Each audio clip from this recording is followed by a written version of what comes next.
In eastern Oregon, along the border with Idaho, the land drops suddenly into a place called Hell's Canyon. It is the deepest river gorge in North America.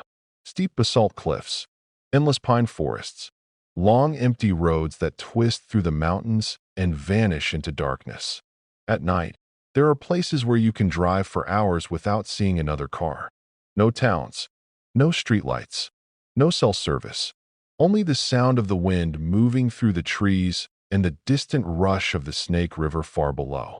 I was stationed there in 1983, not as a soldier, not officially. My job was with a civilian radar monitoring station operated under contract with the federal government. On paper, we monitored weather systems and civilian aircraft along the Pacific Northwest corridor. In reality, we watched for things that didn't appear on flight schedules. Our station sat on a plateau above the canyon, 30 miles from the nearest town. A small concrete building, 2 radar dishes, 3 radio towers, and a gravel road that sometimes disappeared under snow for days. There were 5 of us on the night rotation. Frank Delgado, former Air Force radar technician. Walt Pritchard, radio operator, quiet man, chain smoker. Emily Rhodes, communications. Myself, and a maintenance engineer named Curtis Langley who rarely spoke unless something was broken. The routine never changed. Radar sweep, radio checks, weather reports, logging aircraft transponder codes. Most nights were slow. Sometimes entire shifts passed without anything unusual appearing on the scope. The silence out there had a weight to it. Not peaceful, heavy, as if the mountains were holding their breath. That feeling started long before the first incident. Back then we blamed it on isolation. Long hours. Too much coffee. But looking back now, I think something had already begun. Something none of us could see yet. The first anomaly happened on October 11th. A cold front had moved across the canyon earlier that evening. By midnight, the wind had died completely. The air outside the station felt strangely still. Inside, Frank and I were watching the radar sweep. A normal rotation. Every 6 seconds the green line crossed the screen. Clean. Clear. Then a return appeared. Small. Dim. Altitude unknown. No transponder signal. Frank leaned closer to the display. Probably a crop duster, he said. But crop dusters didn't fly through Hell's Canyon at 2:17 in the morning. And they definitely didn't hover. The return stopped moving. Completely stationary. Altitude roughly 20,000 feet. No change. No drift. No speed. Frank called it in through the radio network. No aircraft reported in that sector. No military operations scheduled. No weather balloon launches. Nothing. The object remained on radar for 14 minutes. Then it disappeared. Not gradually. Not fading out. It was simply gone, as if someone had switched it off. We logged it as a radar anomaly. But the strange things didn't stop. 3 nights later, Walt reported radio interference across multiple frequencies. A low pulsing tone. Not static. Not electrical hum. A pattern. Almost rhythmic. He recorded it on tape. When played back later, the sound made Curtis feel physically ill. He described it as pressure behind his eyes. Emily said it reminded her of metal grinding underwater. That same week, ranchers in a small town north of the canyon reported missing cattle. No tracks, no blood, just empty fields and broken fences. Wildlife began disappearing too. Deer, coyotes, even birds. Hunters started saying the forest felt wrong. Animals avoided certain areas. One of the state forestry rangers called the station late one night. He asked if we were running any kind of military exercises. We told him no. He paused for a long time. Then he said something strange. He said the sky over the canyon had been glowing. Not like lightning. Not like aircraft. More like a dull gray light. Silent. Hanging above the cliffs. He watched it for nearly 10 minutes. Then it vanished. Just like the radar return. Gone. By early November, the entire station felt different. Small equipment failures started happening. Clocks losing time. Digital displays resetting. Radio transmitters overheating. Curtis replaced half the wiring in the communications room, but the problems continued. Then came the power outages. Short at first. 2 seconds. 5 seconds. Just long enough for the lights to flicker and the radar system to reboot. Each time it happened, Walt would check the generator logs. Nothing unusual. Fuel normal. Voltage stable. But the outages always occurred at the same time. Between 2 o'clock and 3 a.m. The radar anomalies returned as well. Multiple objects now. Moving fast. Too fast. Some crossed the canyon in less than a second. Others hovered in place. One appeared beneath the radar sweep itself, almost as if it was below ground. Frank ran diagnostic tests. Everything checked out, but the returns were real. Then the physical sensations started. The first was pressure, like descending in an airplane. Ears popping, air feeling heavy. Sometimes the pressure would last only seconds. Other times it stayed for minutes. Emily began complaining about headaches. Curtis said his skin felt like it was vibrating. Frank developed nosebleeds during night shifts. No one could explain it. One night, during a particularly strong pressure wave, the lights in the building dimmed simultaneously. Not flickering, just dimming, as if something outside was drawing power directly from the air. We went outside to check the generators. That's when we noticed the silence. The forest was completely still. No wind, no insects, no distant animals. Even the river far below sounded muted. Then Walt looked up and whispered something I'll never forget. Do you see that? Above the canyon, high in the sky, something was blocking the stars. Not a solid shape, more like a distortion, a dark absence where the sky should have been. And it was moving, slowly, without sound. Then the pressure returned. Stronger this time. The lights inside the station went out completely.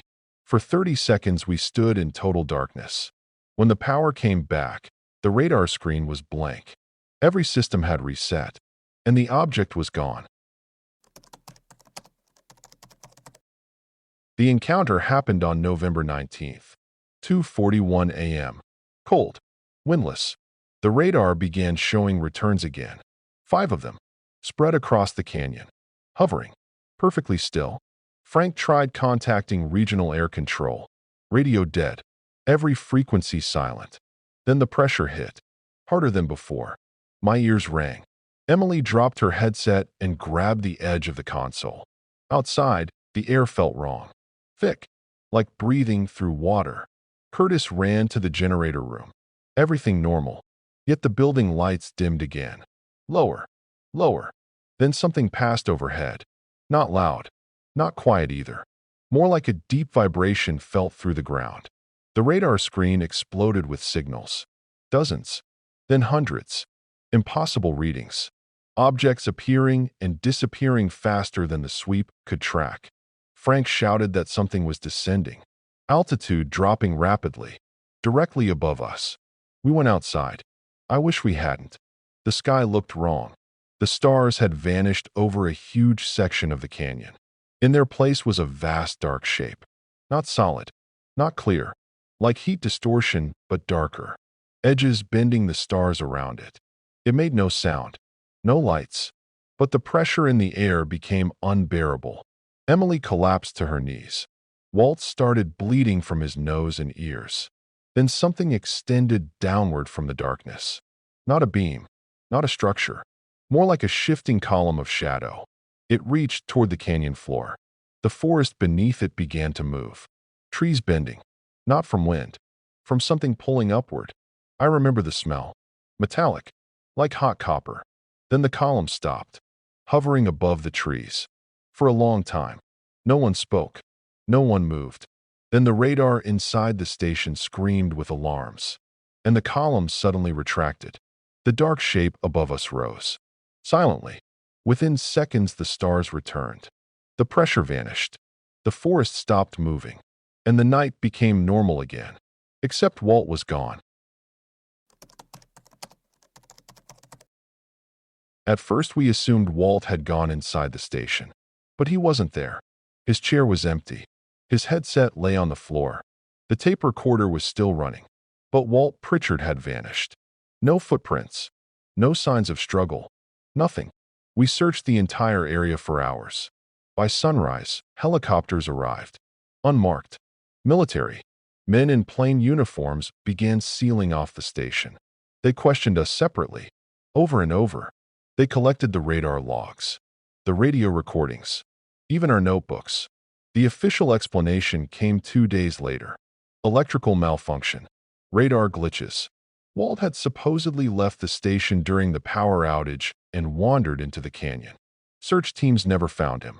Within a week, the monitoring station was shut down. Equipment removed. Buildings sealed. We were told not to discuss the incident. Frank tried contacting the Air Force.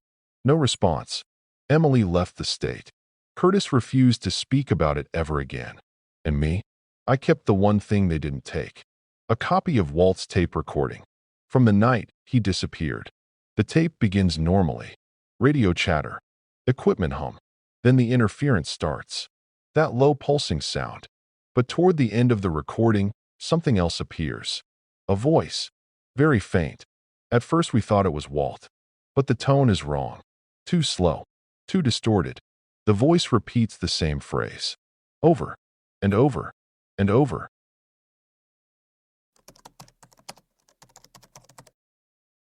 40 years have passed since that night. The station above Hell's Canyon still stands.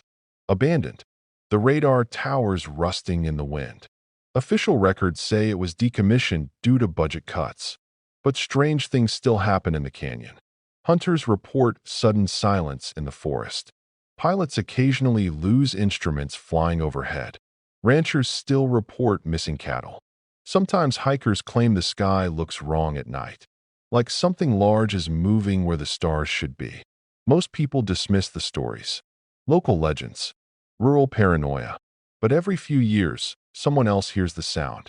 That same low-pulsing signal across radio frequencies. And when it appears, clocks begin losing time. Animals disappear. And the sky above Hell's Canyon grows strangely dark. I still have Walt's tape. I don't listen to it often. But when I do, the voice is clearer than it used to be. Not louder, just closer, like it's slowly moving toward the microphone. The phrase it repeats has never changed. 3 words, spoken slowly, almost carefully, as if something is trying to learn how human speech works. I've played the tape for audio experts. None of them can explain it. They only ask the same question. Where was this recorded? Because beneath the voice, you can hear something else. A deep vibration, like something massive moving in the sky. And just before the recording ends, another voice appears. Very briefly. Weak. Distant. But unmistakably human. It sounds like Walt, calling for help. From very far away. Somewhere above the canyon. Somewhere in the dark. Where the stars disappear.